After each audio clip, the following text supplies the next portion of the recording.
Les LED, pas si inoffensives que ça. Les ampoules LED que nous utilisons quotidiennement pourraient-elles être dangereuses pour la qualité de notre vision?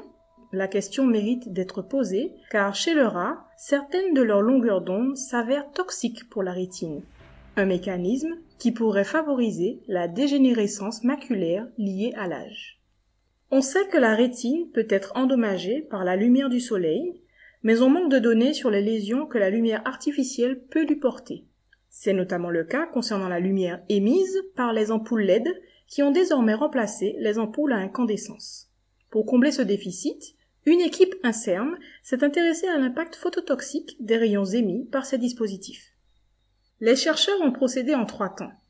Ils ont d'abord montré que, quel que soit le type d'ampoule utilisée, l'exposition à une forte intensité lumineuse durant 24 heures altère la rétine de rat dont la pupille a été dilatée.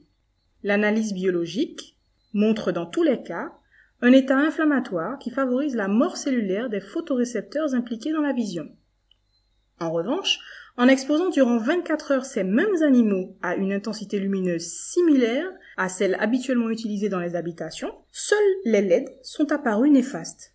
Avec ces ampoules, qu'est-ce qui se passe? La rétine des animaux montre des signes d'altération moindres, mais similaires à ceux observés sous forte exposition.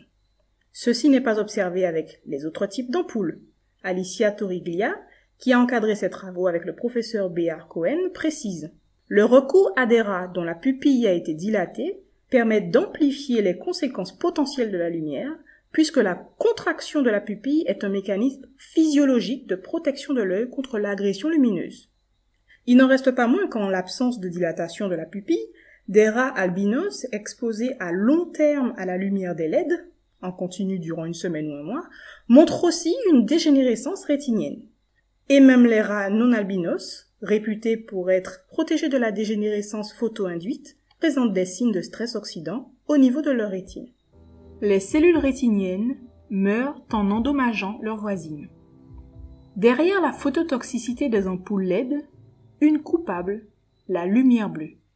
La lumière blanche, qu'elle soit naturelle ou artificielle, combine en réalité des rayons de différentes couleurs, chacune correspondant à une longueur d'onde spécifique, explique la chercheuse. Chaque source de lumière, LED, tube à fluorescence ou ampoule fluocompacte, combine différentes couleurs dans des proportions variables.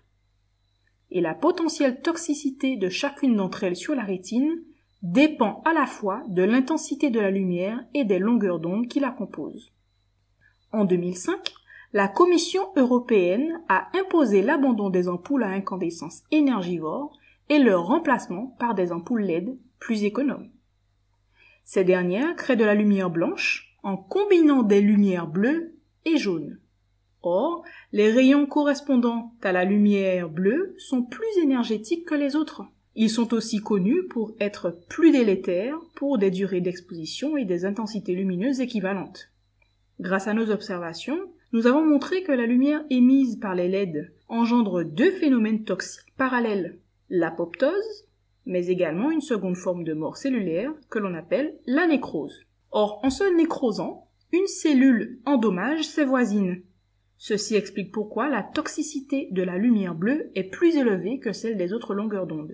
La question du risque sanitaire lié à ces ampoules se pose donc.